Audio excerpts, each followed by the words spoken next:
Paltrocast. Sydney, Noah, a pleasure to be speaking with you both. Been aware of your music for a long time. So first, we'll throw it at Sydney. How are you? And how's your day going aside from answering the same questions over and over and over again?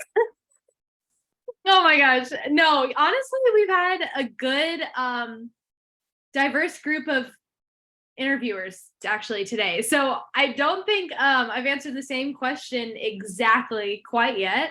But you know, I'm doing good. And I just, you know, am enjoying today. I already got a workout in, been doing some of my morning routine things, even though now it's 1:30 p.m. But I wake up a little bit late. So anyways, I'm glad that I've had like a nice morning before jumping in to talk about all of the things. So I'm doing great. How are you? Nonstop, but good. And I bet it must be a relief, and I'll throw this to Noah. It must be a relief to know that you're finally allowed to talk about that world tour. You know, as a writer, I got the press release and said, confidential, can't discuss this. How long did you have to keep that a secret for, that the tour was launching in Europe and the album is out this date, and et cetera? You know, thankfully, we've kept a lot of secrets in our career, you know, but we tend to plan quite a few months beforehand, and that's what's always fun. But honestly, we're pretty bad at keeping these secrets. We'll be at concerts like in Colorado playing a festival or something. We're like, we'll be here in 4 months. We're pretty bad at keeping these secrets. So at the end of the day, it's our information. If we want to share it, we'll share it, you know. But we're really excited to get back out. It's been a long time. We've been to Europe for fun and for a few other things since then, but it's been like many years since we've done a headline tour. 8 years. 8 years since our last headline tour there. So we're definitely ready to go back and we were children. See everyone again. So now we're back. Wow. That is crazy. I was teenagers. Yeah, you went to Europe a lot of years before most people go to Europe. For a lot of people, I think that's maybe their college graduation. I'm going to backpack through Europe thing, or this is my honeymoon. Nope. In a hostel. Exactly. No hostels for Echosmith. And so Noah is similar. Yeah, sure. Noah, if I can keep the compliments coming here, you really stepped up with the production on this new record. When did you know, hey, I am going to be stepping it up. We are not going to be using outside collaborators, and this is our band? Yeah, so I've done production for the band for a while, but this is the first record that I like took the reins or whatever to be like the producer for the overall project. And for me, like these songs started, most of them, almost every single one of them, with just me and Sydney writing them. There are a few other collaborators we brought in to the album, but most songs really are just like us as siblings talking, writing. And because of that, like we then kind of get into production in that moment. And again, like I've been working on those like skills or whatever for a good while now. But at the end of the day, like we care so much about the stories that we write, and we really care about the production and the music around the storytelling to be a part of that, to amplify that message. And so because of that, like it sort of just has made sense for me to take that on. And we have invited other people into it, and we've had some great musicians play on this record, great engineers. Jamie, our brother, did production on this record too. So I'm not like a one-man show by any means. And Sydney is such a huge part of the production and the musical storytelling as well. Everyone, like, we're all very involved, but it is such an honor to like really take this and by the reins and take the lead with the production on this album. Right. Well, this is the first new album X number of years, but Echosmith fans like myself know on YouTube you get the great covers from the band. There's the great vlogging that we get. So in other words, there's steady content coming out. It's just albums take years and all that. So Sydney, when it comes to these great covers that the band does, I get the vibe that you're the one choosing them. Am I wrong, or is it more of a democracy? You know, I'm obviously very open if Noah or Graham have ideas of what to do with a cover or content, but they usually are just like, whatever. So I mean, someone has to decide, you know? Well, I think the reality is Sydney's singing, you know? So if like she feels like she won't sound great on a song, like that's just it, you know? So I feel like musically you're able to change things up enough, but you can't change melody and lyrics. So if Sydney doesn't feel like she can like properly perform it, then we're not going to do it. So I think that's where it really is like, okay, I like this song, Sydney, do you want to do it? Yeah, like there are times, obviously it's not like I'm just like, we're doing this cover, or else, you know what I mean? But like, Lots of threats. Or I else. we all have our different roles, and Yeah. one of my roles is running the social media for the band, which includes covers or includes a little a cappella moment. And obviously, like, it doesn't mean that Noah doesn't bring ideas and Graham doesn't bring ideas, but like Right. generally that's a role that I've stepped into of like, okay, hey, when we're together, I really want to do this cover, or for this show, I think it'd be so cool to do this cover. And sometimes actually like covers in the live setting, like the idea for it can come from random places. Like my husband, it was his idea to do a cover of Take My Breath Away. And that is something that we've been playing in our live show a little bit. Mhm. And it's been so much fun. And that was his idea because we went and saw the new Top Gun. And he was like, even though actually that song was not in the new movie, crazy enough. Yeah, it got a new wave of exposure from Top Gun 2. For sure. So anyways, but yeah, you never know where it comes from. But yeah, I mean, I do have a heavy say in that. But yeah, I'm the one who has to sing the words. So if I'm like, I don't want to, I mean, some songs I would never even consider covering because I don't want those words coming out of my mouth. But you know, you gotta, you know, because you're associating yourself with the cover, you know what I mean? So, you know, you gotta choose wisely and choose bands that you like too, because it's kind of a fun way to connect. And you might meet that person one day and they might hear it, you know what I mean?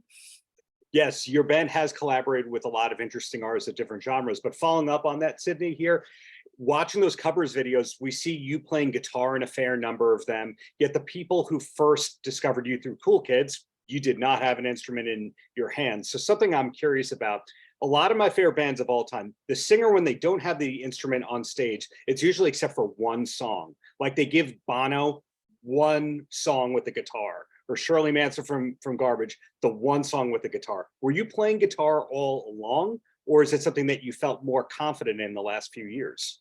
Both. I actually picked up, well, my first instrument besides singing, because you can do that as soon as you're able to talk, basically.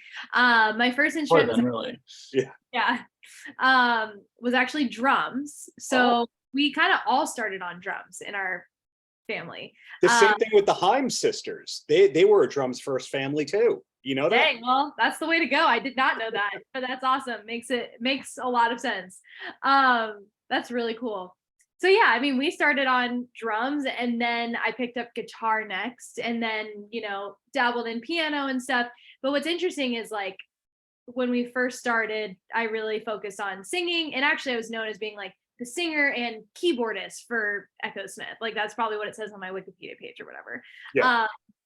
And yeah, I was playing keyboard lines because also like who else has a hand to do that when it was just the four of us on stage, me and my brothers, you know? So I kind of naturally just became that and like sort of dabbled in like piano and stuff like that. But over the years, I've actually taken time to take lessons so that I can be better equipped for when I do want to play guitar on stage and maybe play even guitar for a whole acoustic set, or when we're doing a radio thing, maybe I want to play guitar along with Noah because then we can do different voicings and it can sound more full and it can sound better ultimately. So I'm a big believer in taking lessons along the way, even if you're already, you know, doing this as your profession. I think especially in that case, you should take lessons. You never are going to be too good or too prepared.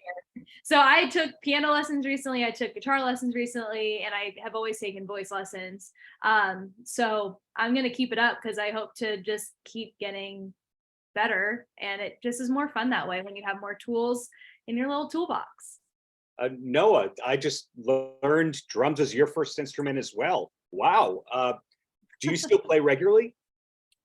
I don't, sadly. I mean, every once in a while in the studio, like I'll play a hi-hat and a snare together. It's not really quite a full drum set, but it's funny because I feel like with production, like often with the real kick drum, there's a lot of other kicks I'm adding and like the production afterward. But a real hi-hat and a real snare, that's hard to replicate. So every once in a while I'll do just those two, which is sort of, I guess, I think Joy Division used to produce their albums like in that way. They engineer, like have each part of the drum recorded individually. Yes. Totally like makes it sound so sequenced and modern. It was way ahead of its time. But so that's I guess like the furthest extent to which I do that now. But we are talking now about possibly making out like a more full-on studio where we can like be recording full drums. Usually we have to rent a spot to get drums recorded and big stuff recorded, but we are looking into having a bigger space. And if we get that, then I'll probably be playing drums a lot more. That's very interesting that you referenced that about Joy Division, and the band after Joy Division, New Order, the bass was always played up on the neck. So that was a weird bass drums combination in that group, to say the least. Oh yeah, definitely. I mean, there's a lot to like the history of the techniques and recording stuff that happened with those musicians that are really unique.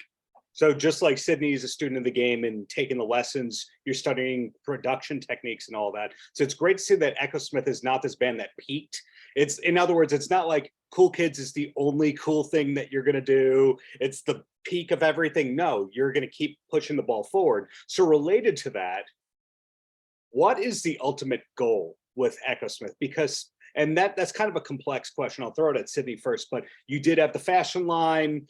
You've already done the radio thing, but now it seems like it's more about the songs and just being a real band.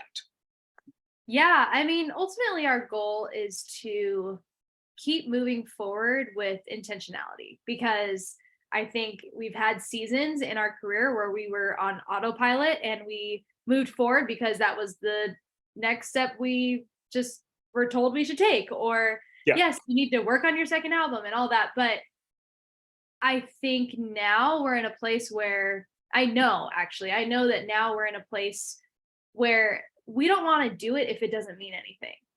If we're just putting out songs because someone told us to, and the songs mean nothing and somebody else wrote them, I have actually zero interest in doing that, even if it means we're playing big shows. I really feel compelled to do this for a reason rather than just doing it to do it or to get attention or whatever. And of course you fall into some of those habits of course you like love being appreciated for your music and you love when people connect to it, but they're connecting to it at this point because we're just kind of laying it all out and putting things into our music now lyrically that we never would have talked about before, because you know, we had, I mean, all sorts of people along the way being like, yeah, you gotta like look happy and look great and, you know, make sure you're, you know, presenting a certain version of yourself because you want to make a good impression, which is true. But also, if we're not showing our whole selves, then I don't really see as much of a point anymore. And, you know, I'm